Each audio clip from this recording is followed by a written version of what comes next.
BTCखौ बासायनायनि आरो बे दायित्व कर्तव्यखौ लानानै जुदि BPFनि नेताफ्रा खामानि मावाबा BTCनि शहीदफोरजों अभिशाप होजानाय जानो हागौ। आन्दोलनखारि रायजो राजाफोरनो BTCखौ जोबस्रांनायखौ नायगार नायनानै थानायनि थाखाय होबथानायनि बेबस्था खालामनायनि थाखाय जोंनि आन्दोलनखारि मुंख्लं जालांनाय जोंनि फंबाय बिनानाव जोहोलावजोफोरजों आन्दोलनखारि रायजो राजाफोरजों जों साव होजागोन। बेखायनो दिनै जों नायगार जों थांनानै थासान्दि समाव आन्दोलनखारि नैबे जों सैनिया थांनानै थासान्दि समाव कोनो दल कोनो नेताखौ जों BTCखौ फाननानै जानो थाखाय कोनो दिन जों हगारनो हाया। आरो बेनि थाखायनो दिनै BPF दलखौ जोङो शक्तिशाली खालामनांगोन। सरकारा ओरैनो फैनाय नङा, होबथानाया ओरैनो जानाय नङा। बे हिसाबै दिनै जोङो ओंखारफिनबाय। जोंनि गोबां रायजो राजाफोर साननो हागौ जोंनि नेताफ्रा थिग दंना गैला, बे खाम्फाया थिग दंना गैला, बे रबिरामा थिग दंना गैला, बे सोरबाया माने सदारामा थिग दंना गैला, राजीव गान्धी बायदि रेबगन बायदि सोरबा BJCआव सोरबा UPPआव बारसन हैसिगोनसो नामा साननायफोर रायजोफोराव थानोबो हागौ। हागोन ना हाया? मानो हाया? दाख्लै उरागासे खाम्फा बरगयारिखौ ससियेल मिडियायाव बिराद दामलाबायदों। BJPआव जइन जानोसै होननानै रायजोफ्रा बिराद सोंलाबायबाय, कर्मि लोगोफ्रा बिराद सोंलाबायबाय। जों जबाब होबाबो होथ्र' हायै जाबाय। रायजोफ्रा मानो इसेबां दुर्बल? जोंनि कर्मिफ्रा मानो इसेबां दुर्बल? बे खाम्फा बरगयारिया सोर? बिथांखौ सिनायो जों मानो लाबाय? खाम्फा बरगयारिया जाबाय हाग्रामा महिलारिजों समान आखि आगदा थानानै BTC दानायनि गभर्नमेन्टजों आलोचना बिलोचना खालामबोनाय सक्ति खालामनाय सासे नेता। जागायजेननायनिफ्राय जोबजासे खाम्फा बरगयारिया BTC थांनाय फैनायजों जिउ जोबजासे थाफानानै खामानि मावनांगौआ बिथांनि दायित्व। आरो बेबायदि मानसिया कोनो दिनबो BTCखौ गारनानै सोरबा BPFखौ गारनानै दस्रा दलजों थांनो हाया। रायजोफ्रा बेखौ मोजाङै मिथिनानै थानाया दरकार दं। गोनो गोथो जानाय खोथा गैया। नंगौ बे समाव जे बेन खाम्फा बरगयारिया आसामनि मुख्यमन्त्री हेमन्त बिश्व शर्मा बिथाङा जेब्ला माने सान्तिपुराव फैबाय मोनसे सरकारि खामानि लानानै आरो खाम्फा बरगयारिया दिनै बे समष्टिनि 15 बोसोर डिपुटि चिफ जाना फैनाय मानसि। जोंहा दा दिसपुरावहाय हेमन्त बिश्व शर्मा आसामनि मानगोनां चिफ मिनिस्टारनि दैदेननायाव एसेम्बलि सिङाव दिनै 7 MLA जों दंफाथ'यो मोनसे लेभेलनि बजाफोराव। बे हिसाबै आंनि न'आव फैनाय आलासिखौ आं जुदि खामफ्लाय होआ, आं जुदि रिसिभ खालामा, आं जुदि बेखौ माने मोखां देखायनानै बिथांखौ जुदि बरायाब्ला बिथांखौ अपमान होनाय जागोन ना जाया? आलासि सिबिनो रोङै बेबायदि मानसिखौ मा होननो हागौ? आंनि न'आव फैनाय आलासिखौ जुदि आं बरायनो रोङाबा। बे हिसाबै बिथाङा आर'नाइ गांसे होनो थांदों, बे हिसाबै बिथाङा फुल माने मुखासे होनो थांदों। बेनि अर्थआ बे नङा जे खाम्फा बरगयारिया BJPआव जइन जानो लामा लादों। बेबायदि गोदाव सोराव अपोजिसननि बांसावनायजों नोंथांमोनहा गावखौ दैदेननो नाङा। दा मोनसे खोथा, आंबो गाबोन समबारहालागै बिथांमोननो थाफानांनो हागौ। मानो? जोंनि क'क्राझाराव आसामनि केबिनेट मिटिंआ जिरायफैगोन BTCआव। दाख्लै खबर होनाय मथेबा 27-28 तारिखआवमोन, थारमाने दिनैजों गाबोनजोंमोन। सारा आसामनि केबिनेट मन्थ्रि फैजोबगोन, अफिसारफोर फैजोबगोन, माखासे MLAफोर फैजोबगोन। बाहाय केबिनेट मिटिंआव जुदि जानानै क'क्राझार टाउननिफ्राय ब्लड गिदिंलांफिननायबाथ' मोजाङानो जाबायमोन। किन्तु मा लादेरदों बिथांमोना मिथिगौ? दतमानि बड'फा उपेन्द्रनाथ ब्रह्मखौ फबनाय जायगाया आसामनि चिफ मिनिस्टारनिफ्राय जागायनानै गासैबो मन्थ्रिफ्रा बिबार बावहैजोबगोन। बे जायगायाव माबा गिदिरथार अनुष्ठान लुनायनि फाउन्डेसन खालामगोन। बेखौ फोजोबनानै बड'फा उपेन्द्रनाथ ब्रह्मनि जोनोम न'खराव बरागारियाव थांगोन।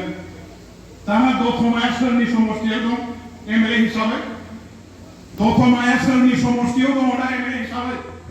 दतमानि 29 नं क'क्राझार समष्टिनि एमएलए दिनै आं दङ गाबोन बिथांमोनहा दतमायाव थांनायाव जुदि आं थाफायाब्ला आंखौ मा होननो हागौ दा मिनिमाम प्रट'कल रोङा मिनिमाम कार्टिसि गैया गावनि समष्टियाव फैबाय बर'नि बिफा उपेन्द्रनाथ ब्रह्मखौ खुलुमनो जों फैबाय बे बुरबकआ बेहाय जोंजों थाफायाखिसै बेखौ सानगोना साना आंफोर रायजोफ्रा बेखौ सानगोना साना गावनि समष्टियाव फैनायावनो एमएलए थाफायाखिसै बेखौ सानगोना साना सानगोन आरो आसामनि साफ्रोमबो मन्थ्रिया ओइ दिननिफ्राय आंजों गाज्रि सोमोन्दो जागोन आरो बेबायदि जायोबा आं समष्टिनि जेबो मावनो हानाय नङा ओरैनोब्लाबो आंनि न'आव जिहेतु फैबाय आङो बिसोरखौ बरायनांगोन जिरायनो आसन होनांगोन दै लोंनो साहा लोंनो जा दं बेजों सिबिनांगौना सिबिनाङा बेफोरखौ गथायनानै बे हिसाबै आं थाफानांगोन बाहाय दतमायाव बिसोर खय घन्टा थायो उपाय गैया आं दिनै फैयोमोनबा दिनैनि प्रग्रामाव बाहाय फैनो हायामोन आं दतमायाव थानांगौमोन दा होनबा बेवहायबो बुंसै नामा ओइ रबिरामाथ' माथो हनै दतमायावसो एकदम बिजेपि इउपिपि सोरबा सिगि जानानै थांबाय सोरबाया थाखा फैसानि न'आव थांबाय सोरबाया राजनितिक भाबै गोथौआवनो हाबाखै सोरबाया आन्दलनजों सोमोन्दो गैखायामोन बिटिसि दानायाव बैबा पार्टियाव जड़ित जानानै इलेक्सन गेलेनायनि खाबु मोनबाय एमसिएलए जाबाय सोरबा माबा जाबाय भट थांबाय बेफोरखौ खुनु साननांगौ गैया आरो बे मानसिफोरनि राजनितिया बेयाव जोबगोन जुदि बिपिएफआव बरायबोफिनो बे मानसिफोरनि राजनितिया सानसे साननै हयतोबा थांबावगोन आरो जुदि बरायबोनो रोङाबा समजों लोगोसे बे मानसिफोरखौ सेकेन्ड बा बै समष्टिनि रायजो राजाफ्रा कोनो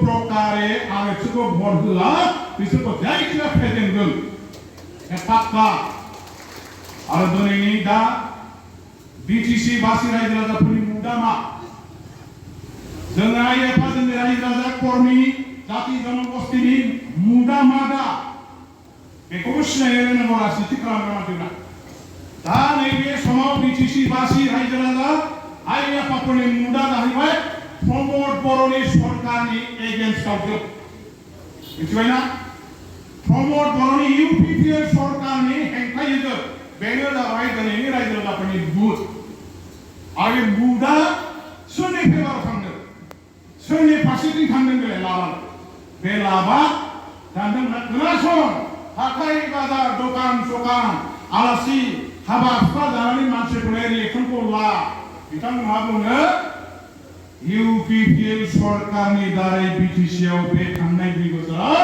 जेबो जायाखिसै बाकी थानाय बोसोरफ्रावबो जेबो जाला हाग्रामा नङाब्ला बिटिसिखौ खुंनो हामारा हाग्रामायासो बिटिसिखौ मोजाङै सालायलांनो हायो हाग्रामानि दिननिफ्रायसो रायजोफ्रा ओरै उन्नति मोनो ओरै सुजुग सुबिदा मोनो ओरै माखासे लाब जादों बेखौ सावराया दा रायजो राजाफ्रा सावरायो नङा होमबा जुदि सावरायोबा बे क्लास पइन्ट जोंहा जादों जायाखै बेनोथ' जोंनि क्लास पइन्ट नङा होमबा आरो मानो सावरायो जोंनि सरकार सालायनाय मानसिखौ बाख्नायनानैसो गामि सिंनि रायजो राजाफ्रा सावरायनो नङा होमबा गामि सिंनि रायजो राजाफ्रा सरकारजों थाफानानै आइएवाइनो मोनदों नै बोराय बुरैनि पेन्सन मोनदों नै माने मा होनो जोंहा बे आइजोफोरनि सेल्फ हेल्प ग्रुपनि फैसा मोनदों अरुणोदय मोनदों ओरै माखासे मोनगासिनो दङ लामा जाबाय बैयाव स्कुल गायसनबाय बैयाव कलेज गायसनबाय बैयाव हस्पिटाल गायसनबाय मा जायाखै मा होआखै बे सरकारालाय बेबायदि होननानै बाख्नायनांगौना बाख्नायनाङा गोदो हाग्रामा महिला बिथांखौ जेरैहाय इउनिभार्सिटि जाबाय कलेज जाबाय मेडिकेल जाबाय हस्पिटाल जाबाय सिआइटि जाबाय इन्जिनियार जाबाय आइलुगिनि हाग्रामा दालां जाबाय लामा जाजोब्बाय दहाय जाना एसपि बिथाङा बुंदों बेबायदि बुंनानै हाग्रामाया बिराद उन्नति खालामबाय होननानै बिथांखौ बाख्नायोमोन नङा होमबा बाख्नायोमोन खिन्थु दिनैनि दिनाव मा होनदों दानि इउपिपिएल बिजेपि जिएसटिनि सरकारखौ मा होनदों दा बे सरकारनिफ्राय जोंनि बिटिसि बासि रायजो राजाया फेरलेसबो जेबो मोनाखै जेबो मावना होनो हायाखै लामा मोनसे मावाखै दालां मोनसे मावाखै हस्पिटाल मोनसे गायसनाखै स्कुल मोनसे लुवाखै जेबो गोदान जिनिस लाबोआखै हाग्रामानि आमोलाव जेखौ सेंसन होलांदों जेखौ मावनो थाखाय एडमिनिस्ट्रेटिभ एप्रुभाल होना गालांदों बेफोरखौसो प्रमद बर'आ गायसनगासिनो दं जों सेंसन होखानायखौसो मावगासिनो दं बेखौ बुंदा बुङा आरो बेबायदि मानसिनि दारि जेबो जाया खोथाल' बुङो आखाइयाव गैया बेखौ होनना होना होनो आरो बे जाबाय दिनैनि रायजो राजाफोरनि गोरबो गोसो सिंनिफ्राय ओंखारनाय प्रतिक्रिया रायजोर परा अंकुर परा अलाय अहा हित हल प्रतिक्रिया आजिर दिनखौ प्रमद बर'